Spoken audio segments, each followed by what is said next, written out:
Finally, may The Walking Dead na sa Netflix. Ngayong marami na ulit nanonood ng The Walking Dead, ito yung mga malalaking spoilers na dapat niyong malaman. Simulan natin dito kay Shane na best friend ni Rick. Bubuntisin lang naman niya yung asawa ng best friend niya. Kaya dahil dyan, ayun, tinondo siya ni Rick para nga matapos na yung away nila. Next si Sofia na anak nga ni Carol na mawawala. Ayun, zombie na and matatagpuan nga sa barn nila Herschel. Herschel, isa nga siya sa mga kasama nila Rick na galing nga rin doon sa May Farm. At dito nga rin mangyayari yung mga iconic sagutan nila Shane tsaka Dale. Abangan nyo palagi si Shane dito kasi nga lagi siya nagkakamot ng ulo.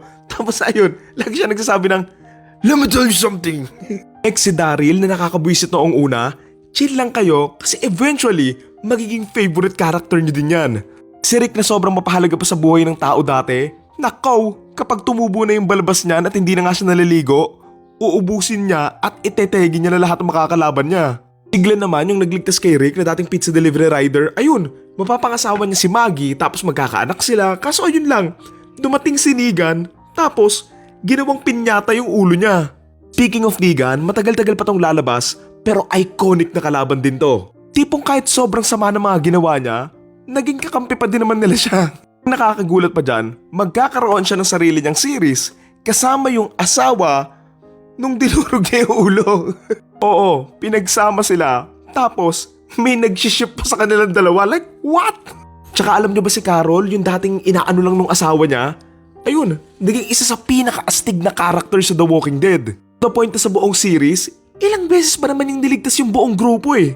Sobrang dami nga ng season ng The Walking Dead, marami na nga rin silang mga naging kalaban, pero isa sa mga una nilang naging kalaban dito, si Governor na akala mo mabait noong una, pero hindi, masama din yan. Siya may dahilan kung bakit hindi na makakapagsuklay si Herschel tapos bumagsak yung prison eh. Hindi na lang kasi niya binabaan yung pride niya tapos tinanggap nga niya yung offer ni Rick na "We can all live together." Speaking of prison, ang isa sa mga unforgettable scene nga dito, yung nategi nga si Lori and tinegi siya ng mismong anak ng si Carl. Abangan nyo dyan kasi magiging iconic din yung reaction ni Rick dito eh. Magiging meme. Fast forward dahil wala na nga yung prison tapos nagkahiwa-hiwalay nga sila. Dito na nga magkakasama sila Rick and Carl and dito nga aakalain ni Carl na naging zombie na nga si Rick. Yun sa mga scene dito na naiyak din talaga ako kasi nga tinanggap na lang ni Carl na imumukbang na siya nung tatay niya. Pero ayun, buhay pa naman pala si Rick, akala lang niya zombie na. Actually, makakarating nga sila sa terminus and dito nga sila magkikita-kita pero imbes na sanctuary nga yung maabutan nila dito, mga tao pala ito na nangangain ng kapwa nila tao. As in literal ah. Dito na nga rin sila ililigtas ni Carol and makakatakas nga and dito na rin mag-i-start yung homeless era nila. Bago pa pala iligtas ni Carol yung buong grupo, may mangyayari pa sa kanila before kasama niya sila Tyrese at yung mga bata at dito nga siya may kukuning bata tapos patitinginin sa bulaklak kasi nga masama yung ugali eh. Personally yung homeless era nila, ito yung pinaka-favorite ko kasi nga magkakasama sila and halos lahat sila may ambag doon sa grupo.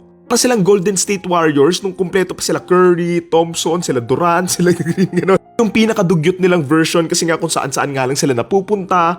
Pero, ito yung pinakamalakas na version nga nila. By the way, na-meet pala nila ulit yung mga nangangain nga ng tao doon sa terminus. Tapos ayun, inambush nga nila doon sa isang simbahan. Tapos dito nga tinupad ni Rick yung pangako niya doon sa leader nila. Yung pulang palakol. Ayan o, bug, bug. Forward, dito na nga sila makakarating sa Alexandria at dito na nga mag-i-start malapit na yung Negan era. Kaya honest yung mga favorite part ko dito sa Alexandria, yung mga part na napapasukan to ng mga zombies tapos dito nga sila makikipaglaban. Kaso lang, sa arc din na to matitegi si Carl na nakakainis lang kasi alam yun, hindi mo lang siya pinaabot sa dulo. Anak niya ni Rick eh, hindi pinaabot sa dulo, ano yun? Stupid pa ng pagkawala niya, nawalan na nga siya ng mata, nategi din naman eventually yung taong naligtas niya. So parang, ano pang dahilan bakit siya kailangan itegi? Back to Negan, kahit nakakabwisit yung karakter niya, nakakatuwa pa din naman siyang villain eh. Lalo na tuwing inaasar niya sila Rick. Tapos, ang gaganda pa ng mga funny lines and marami pa siyang nakakatuwang moments lang din talaga. Yan, mag-i-skip-skip na tayo, matategi nga din si Abraham, kasabay nga ni Glenn, and matategi din si Tara, kasama yung iba pang mga tao, nung mga taong nagsusuot nga ng balat ng zombies. Yung pinakabida dito na si Rick, sadly, mawawala nga din siya doon sa series matapos nga siyang makorner ng mga zombies doon sa tulay.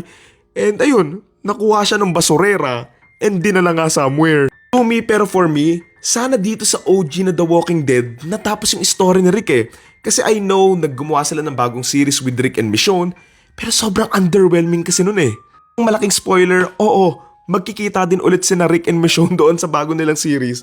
And magkikita sila ulit ni Judith and ni RJ na anak nga nila ni Michonne. Forward, wala na nga si Rick and si Daryl na nga yung magiging main character dito na I know sobrang iconic na character ni Daryl and favorite ko din naman siya. Pero sadly, dito na nga nag-start yung downfall din talaga ng The Walking Dead. Ano na pumasok yung mga Stormtroopers, wala na talaga. Worst arc din talaga ng The Walking Dead and sadly, papunta pa doon sa dulo tsaka mas lalong nasira. So yun lang naman ang last and biggest spoiler nga sa The Walking Dead. Lahat talaga sila infected regardless if makagat nga sila or hindi. Ayan na, nag-warning na ako ng mga spoilers to. So pwede nyo lang hindi panoorin. Joke lang sa mga manonood pa lang dyan, enjoyin nyo lang. Pero at some point kung maburingan kayo or mapangitan kayo, tiis-tiis lang. Hanggat nandyan si Rick, maganda pa rin naman yung The Walking Dead eh. Pero once na nawala siya, ayun na yung medyo pagtsagaan nyo na lang talaga. Kung ako tatanungin, nung nawala si Rick, nawala na rin talaga yung soul nung series eh. Pero yun lang naman. Panoorin nyo na kung gusto nyo, mahaba-haba yan. Yun lang. Thank you.